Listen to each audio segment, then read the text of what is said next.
All right, you guys, welcome back to another episode of the Dental Marketing Secrets Podcast. I'm your I'm your host, Mark Thackeray.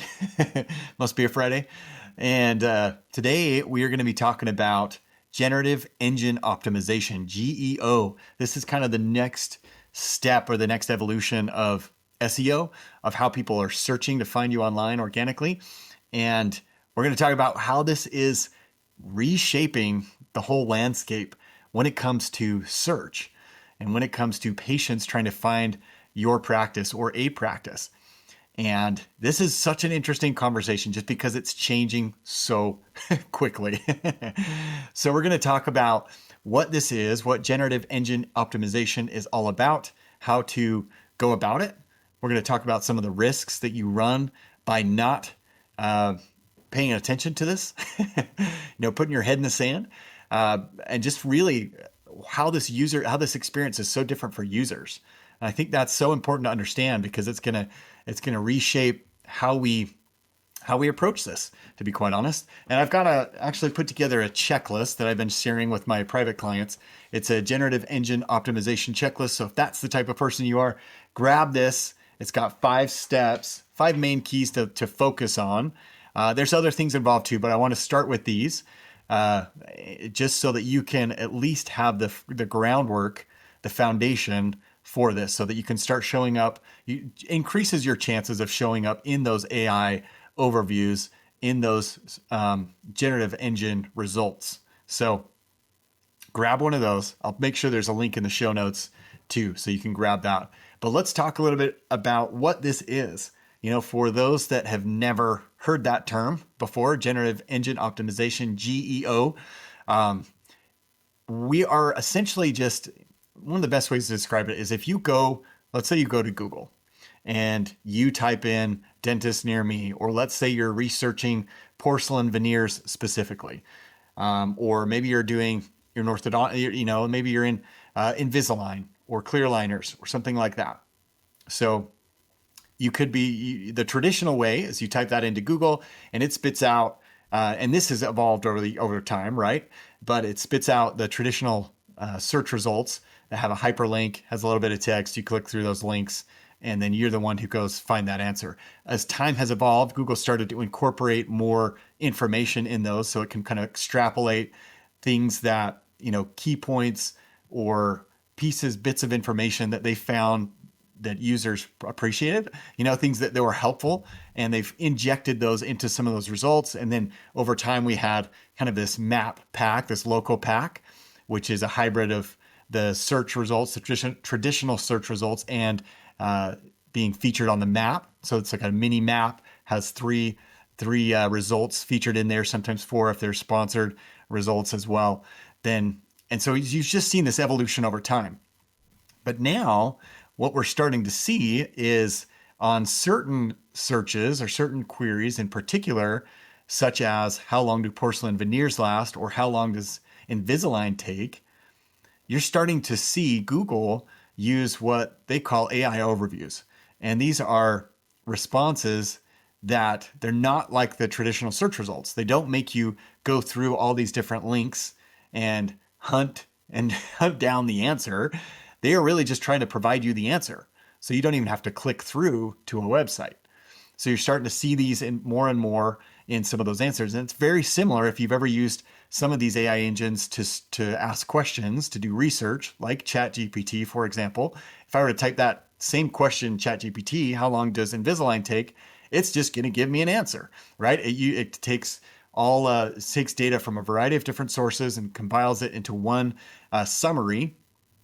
And that's what we're looking at. That's what we're talking about with this generative engine, engine optimization. We're just trying to optimize for being inside those results, because that's a much different experience, right? You contrast that with what we did in the past, where they spit out sometimes hundreds of results, potential results that you could go through. And most people don't, right? They usually choose the top 1, 2, or 3 spot, and then hopefully that answers their question. But now most of those options are eliminated. They give you the answer, and yeah, you can ask follow-up questions and refine it and stuff like that. But for a lot of people, I think it'd be interesting just to see. But my hunch tells me a lot of people are just going to go with that original answer. So if you're not in the original result that shows, and usually what happens in that original result is it mentions a few different points, and it has links and that you can follow and go see. For more information, it'll give you a link to this location or that location. But if you're not in that result, you're not even getting mentioned, and you don't even have a chance. Don't even have a seat at the table. And that's a scary proposition, because that's widely different than on the traditional results. Even if you're farther down on the page, some people, still eventually get down there. Not very many, but you still have a chance of showing up, right? But here you're just omitted entirely. And that will evolve, and that will change over time. We'll see how that shifts as they get into it. But that's kind of the difference that we're seeing, and we've seen these big changes over time in the way people search for things. We saw when they first started to introduce online reviews, especially on the map section and the businesses, and how that's dramatically impacted the way that we search for providers, the way we search for restaurants, the way we search for service companies. We saw the change as mobile first. That was a big change to mobile first indexing, and so this isn't. If you zoom out, we see these things happen a lot, but this one is a big shift, just because it represents a total shift in the way people are searching, in the way that they're consuming the information. It's as if these people are starting to realize people just want the answer. They don't want to have to do the work to get all the answer. They don't necessarily even want to decide what the answer is. They want the result. And so that's very, very interesting. So here's some statistics I wanted to share too. Let me pull these up so I state them correctly. So it's over 1 billion with a B users interact with AI-driven search results monthly. That's every single month, over 1 billion users. 82% of Gen Z prefer AI tools like ChatGPT or Perplexity for quick research before choosing a service provider. 82% of Gen Z. So if they're the ones that are using it right now, they're most likely going to continue to be using those down the road. 82%. That's a hefty number. And again, if you're not showing up in those results, good luck. I'm not sure what's going to happen. But that's a scary thought. By 2026, 30 to 40% of all healthcare related searches will be answered by AI generated summaries, not traditional search results. 30 to 40% of all healthcare related searches. So again, that's a lot. And right now it's different. If you pull up Google still, and it's going to be different if you pull up ChatGPT. So this is a great exercise. Just do that. Say, who's a great dentist in my area, or who's the best orthodontist in this town, and just see what it pulls up, right? Because those are the people that have likely done some groundwork to allow these search engines, these AI engines, to pull your information in. And we're going to talk a little bit about how you do that. But it's just a great exercise to just see visually and firsthand the differences between the two. Now, if you hop onto Google and you have one of those queries that's more of a question, if it's more of a research type question that has a pretty standard answer, how long do porcelain veneers last? How long does it take for Invisalign? Those type of answers, you're starting to see more of Google just show the answer, the AI overview. And again, it's just cutting down on that, on the time it takes for the user to come up with the answer. You don't want to make them go through all these different sites just for a simple answer. So I think some of it will depend on what type of questions are being asked, what type of queries are being made. So that'll be interesting, because right now I'm not seeing, dentist, emergency dentist near me, something like that. And Google is still showing those traditional links, still showing, the map pack so that you can see visually where they are, where those results are. So but again, things could change, and things will change. We're starting to see how quickly they can change. It's just fascinating. So it's not necessarily the same. We can't necessarily be doing the same things that we've always done. But the good news is that when we're talking about how do we prepare for this, how do we get how do we show up on these AI searches? There's a lot of crossover with traditional best practices in SEO. So if you're already doing a lot of these things, that's going to help. That helps build that foundation that I spoke of earlier. But there are a couple additional things that these AI engines like. And so again, grab your checklist if you haven't, or if you want it. It's a good way to look at it and just have something to go off of, right? Especially if this is new to you, new language, new whatever, then yeah, grab that checklist. It'll make it a little bit easier. Okay, let's get into that. How do we prepare ourselves? How do we prepare our practices to show up on these AI overviews, these engine generated responses? So it's like I said, there's some overlap, but this one, and this is a good practice to do. It's called using structured data, and you get into this is kind of the technical side of SEO. But what we're talking about here is this structured data is essentially this is like the natural language of these engines. As they love to see it in this because it's clean, it's easy for them to process, it's clear. There's not a lot of gray area, and so when it's structured like this, it improves your chances of showing up in the right way. So so sometimes it's easier to explain if you don't do it the right way. If you're not, without this, it can lead to without properly structured data on your site, and we're not and there's bits of data for almost everything. I mean, you can get into nitty gritty, but without it, let me just finish that thought. Without it, you run the risk of being misrepresented or completely omitted, and that's the scary thought, is that you might not even show. But with it increases your likelihood that you're going to show up in those results. It's a good practice to be doing anyway, just because it makes that communication clear, helps these engines understand who you are, what you do, where you're at, how to contact you, services you provide, even reviews, things like that. I mean, you can get pretty granular with a lot of this. And so if that's structured right and it's reading properly, your chances go way up, especially if you get into these very specific searches.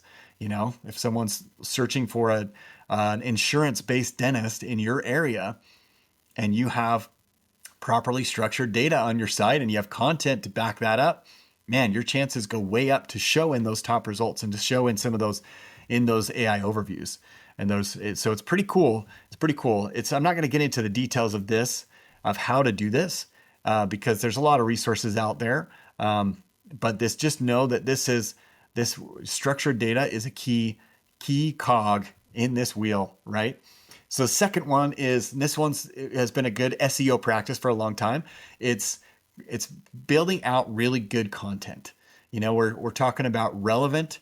We're talking about conversational. You don't want to sound like a robot. You don't want to sound overly technical or stuff it with a million keywords so that it doesn't read well.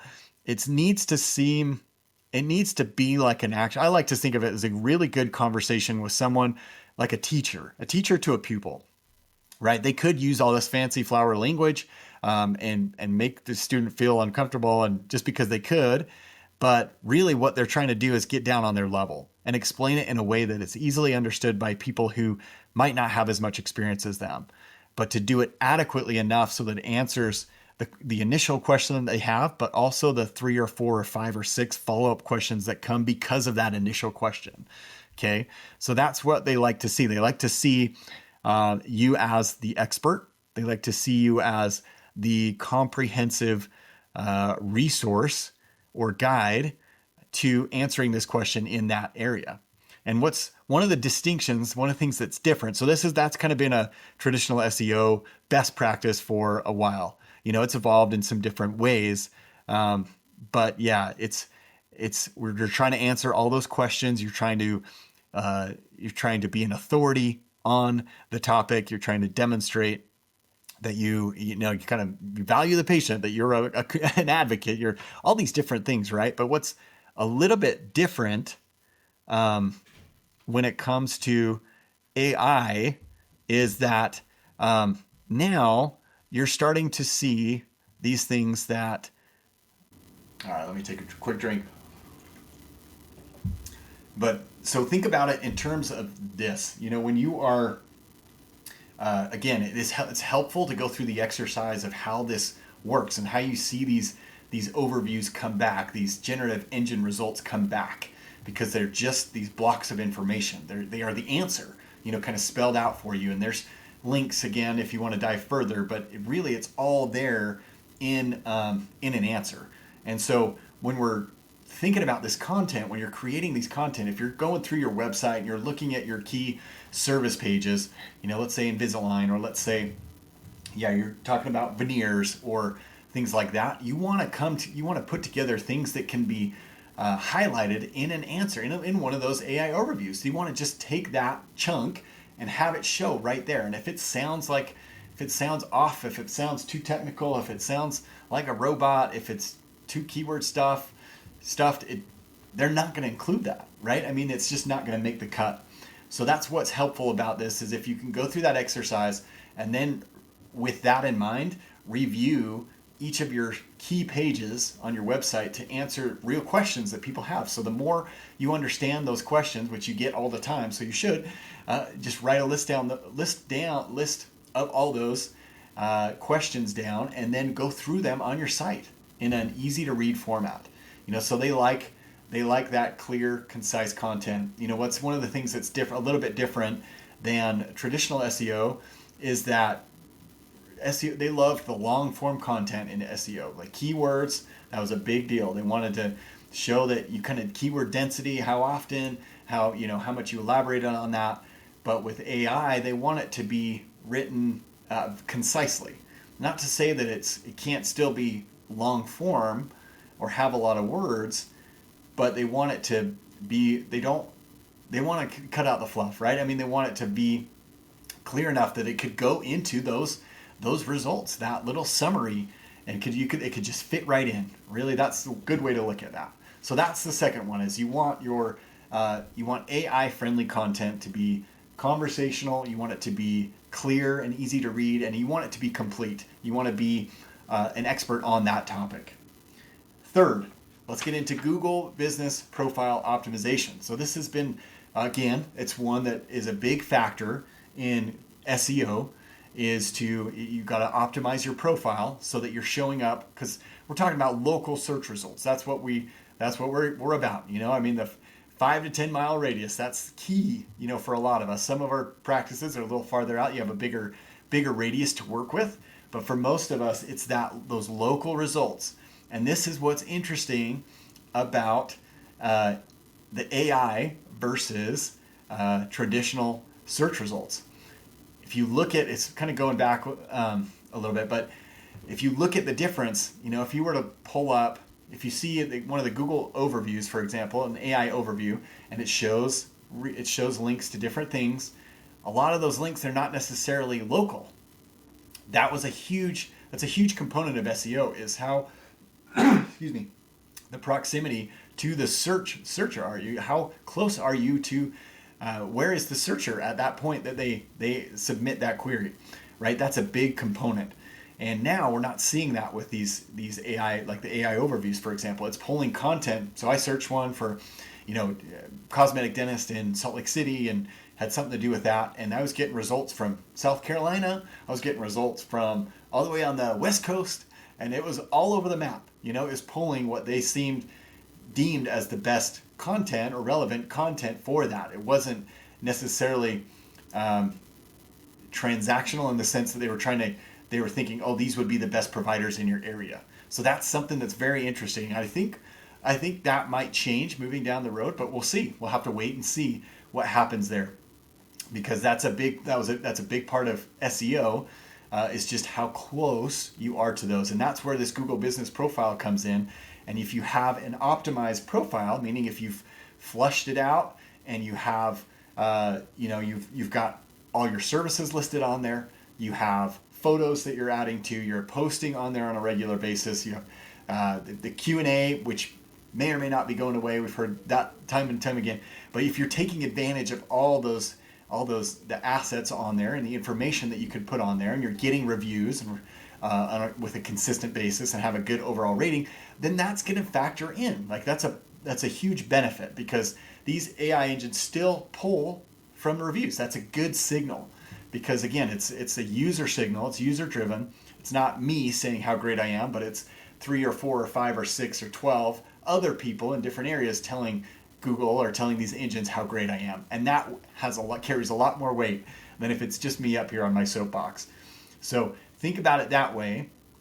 If you can optimize your profile, then that's a good one. I mean, it just helps you in both directions, SEO and with GEO. So that's a great one. That one's nothing really new, but it's just a good reminder because a lot of people just set it and forget it, and that's not how you should treat your Google Business Profile.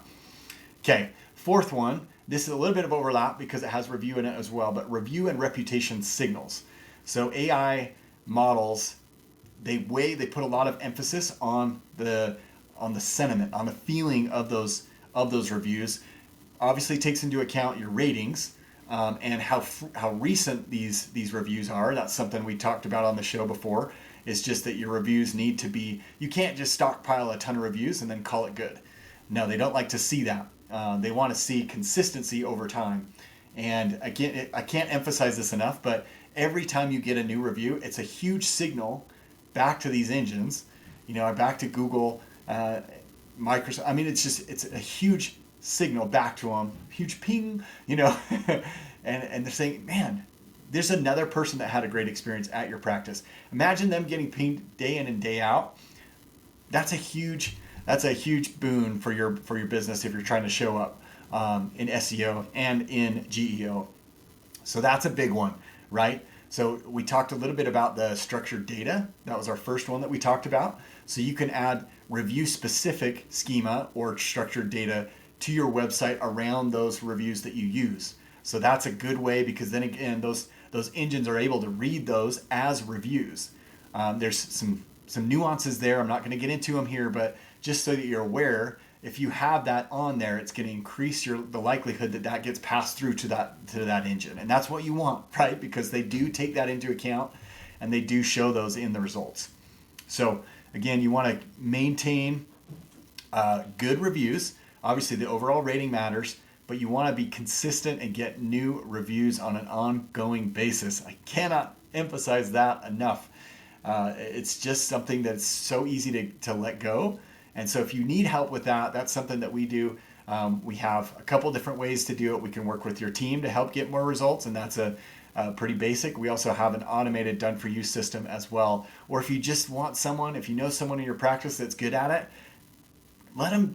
pass the baton to them. Let them run with it because it's so vital, and it's low-hanging fruit for a lot of practices. Okay, so that's the fourth one. Last one that we're going to talk about is AI access setup. And really, one more pitch. Grab your checklist if you haven't. This is all on there, and it just makes it easy to pass around with your team and kind of get yourself familiar with what's going on. But the last one is, again, this AI access setup. And